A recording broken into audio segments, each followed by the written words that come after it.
Hey guys எல்லாரும் எப்படி இருக்கீங்க? இன்றைக்கி நம்ம பார்க்க போகிறது வரலாற்றில் பெண்கள் அதிகமாக பாதிக்கப்பட்ட 10 சம்பவங்கள்.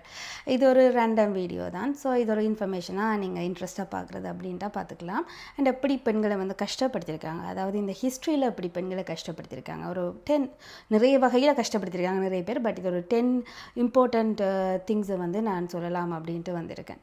ஃபஸ்ட்டு சேலம் சூனியக்காரி விசாரணை. இது யூஎஸில் நடந்தது. இப்போ நான் இருக்கிற ஸ்டேட்லாம் நடந்தது. ஒரு 17ஆவது நூற்றாண்டில் என்ன பண்ணாங்கன்னா, பிளாக் மேஜிக் செய்கிறாங்க அப்படின்ட்டு குற்றம் சாட்டி, அந்த குற்றம் நிரூபிக்கப்படலை, ஜஸ்ட் குற்றம் சாட்டி அந்த கொஞ்சம் பெண்களை கண்டுபிடிச்சி அவங்கள தூக்கில் போட்டாங்க. அது ஒரு பெரிய விஷயமாக அந்த காலத்தில் பேசப்பட்டுச்சு. அடுத்தது Europe which hand, same thing. அதில் தான் யூரோப்பில் இதுவும் 15-18ஆம் ஆண்டு நூற்றாண்டில் நடந்தது. இப்போ அந்த பிளாக் மேஜிக் அந்த சம்மந்தமான விஷயங்கள் இப்போ தான் பெருசாக பேசுகிறதில்ல. பட் அந்த காலத்தில் நிறையவே பேசியிருந்தாங்க அதை பற்றி. ஸோ அதுலேயும் ஆயிரக்கணக்கில் பெண்கள் தான் தூக்கில் இடப்பட்டாங்க. அடுத்தது முக்கியமானது சதி. அதாவது நம்மளோட இந்தியாவில் சொல்லுவாங்க, அதாவது ஆண்கள் இறந்த பிறகு பெண்கள் உடன் கட்டிக்கிறணும் அப்படின்ற விஷயம் இருந்துச்சு. அது 16 தொடக்கம் 19ஆம் நூற்றாண்டில் இருந்துச்சு. அது ஒரு பெரிய சமூக அழுத்தத்தை உருவாக்கிச்சு. பிறகு கடைசியில் இப்போ அதை எடுத்துட்டாங்க. ஸோ இது பெண்களுக்கு இழைக்கப்பட்ட முக்கியமான அநீதியாக வரும். அடுத்து கால் கட்டும் பழக்கம். அதுதான் கொஞ்சம் ரொம்ப வாசித்ததில் எனக்கே ஒரு மாதிரி போச்சு. அதாவது பெண்களுக்கு ஒரு பியூட்டி ஸ்டாண்டர்ட் சைனாவில் செட் பண்ணியிருப்பாங்க. அதாவது பாதம் இந்த அளவில் தான் இருக்கணும், இதுக்கு மேலே வளரக்கூடாது. ஸோ அதனால் என்ன பண்ணுவாங்கன்னா, காலை இறுக கட்டி அந்த எலும்புற அமைப்பை மாற்றி சிலர் நடக்க இல்லாமல் கூட போயிருக்காங்க. ஸோ அப்படியான விஷயங்கள் கூட நடந்திருக்கு இந்த வரலாற்றில். அதில் நிறைய பேர் ஊனமாக இருக்காங்க. அதாவது அந்த பியூட்டி ஸ்டாண்டர்ட் செட் பண்ணுறதுக்காக பெண்களை இப்படியும் கொடுமைப்படுத்தியிருக்காங்க. அடுத்து அடிமை வணிகம். இது நம்ம நிறைய இடத்த கேள்விப்பட்டிருப்போம். ஆஃப்ரிக்கா, அமெரிக்கா போன்ற நாடுகளில் நடந்துச்சு. அதாவது பாலியல் அடிமைகளாக பெண்களை விற்றாங்க. அதுதான் முக்கியமாக எல்லா இடத்தையும் நடக்கிறது. ஸோ அந்த காலத்தில் இது நடந்துச்சு. அடுத்து நான்ஜிங் படுகொலை. அது சைனாவில் நடந்திருக்கு. அது ரீசெண்டாக தான் 1937-38 நடந்திருக்கு.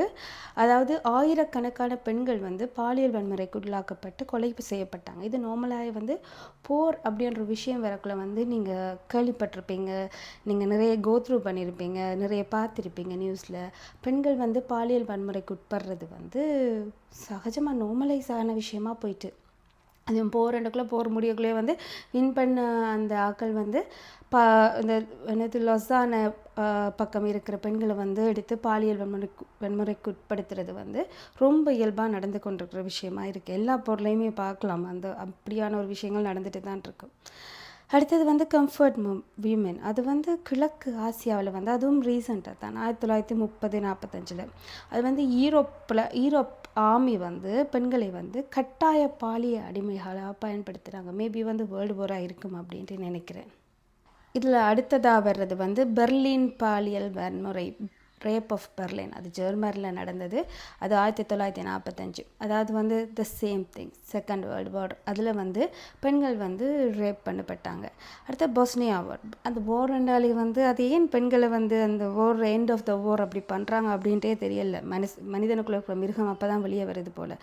ஸோ அது ரொம்ப ரீசெண்டாக 92-95 அதே மாதிரி திட்டமிட்டு பாலியல் வன்முறைக்கு உட்படுத்தினாங்க. அடுத்து யசீதி ஜினோசைடு. அது ஈராக்கில் நடந்தது. ரொம்ப லேட்டஸ்டாக 2014, ஜஸ்ட் 12 இயர்ஸ் முன்னாடி தான் பெண்கள் பாலியல் அடிமைகளாக விற்கப்பட்டாங்க. நார்மலாக லேடிஸ் அப்படின்ட்டு வந்தாலே ஒரு செக்ஷுவல் ஆப்ஜெக்டிவாக பார்க்குறது ரொம்ப இயல்பாக இருக்குது. அதாவது மோஸ்ட் ஆஃப் த மென்னுக்கு உள்ளே இருக்கும், எல்லாருமே வெளிக்காட்ட மாட்டாங்க. அதே டைம் ப்ரொடெக்டர்ஸும் மென் தான். அதுக்கு கொஞ்சம் ப்ரொடெக்டர்ஸ் இருக்கிறாங்க. ஆனால் அந்த பர்சன்டேஜ் பார்க்கல ப்ரொடெக்டர்ஸ் பர்சன்டேஜ் ரொம்ப குறைவு. பெண்களை ரொம்ப அந்த செக்ஷுவல் ஆப்ஜெக்டிவாக பார்க்குற ஆண்கள் தான் ரொம்ப அதிகமாகவே இருக்காங்க. அதில் நாம் தான் நம்மளை காத்துக்கொள்ளணும் இந்த சமூகத்தில். வேறு என்ன பண்ணுறது? இப்போ சின்ன குழந்தைங்கள்லேருந்து ரொம்ப பெரிய வயசானவங்களை கூட விடுறதில்லை. அந்தளவுக்கு ஒரு மிருகத்தனமான மைண்ட் செட் ஆண்களுக்கு இருக்குது.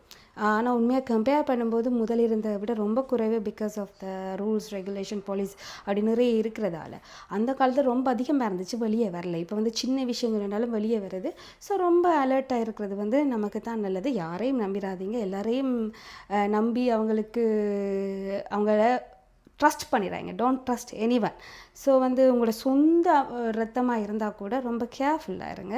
அண்ட் வந்து உங்களோட குழந்தைங்கள வந்து வீட்டில் வந்து யார்கிட்ட விளையாட விடுறதுனாலும் வந்து ஒரு கண் வச்சுக்கோங்க. பிகாஸ் வந்து மோஸ்ட்லி பார்த்தோம்னா வீட்டில் கூட வந்து பெரியப்பா சித்தப்பா அப்படியானவங்க தான் வந்து சின்ன குழந்தைகளுக்கு செக்ஷுவல் அஃபண்ட் கொடுத்துட்டு இருக்கிறாங்க. ஸோ நீங்கள் யாராக இருந்தாலும் வீட்டில் இருக்கும்போது குழந்தைங்களை வந்து யார்கிட்டையும் நீங்கள் விடுறதுனா கட்டாயம் வந்து அதில் ஒரு கவனம் வந்து உங்களுக்கு கண்டிப்பாக இருக்கணும். அண்ட் இது வந்து சும்மா ஒரு இன்ஃபர்மேட்டிவ் வீடியோவாக தான் பண்ணுறேன். அண்ட் நிறைய வீடியோஸ் வந்துட்டு இருக்குது. அண்ட் அதை அன்டில் தென் பாய்.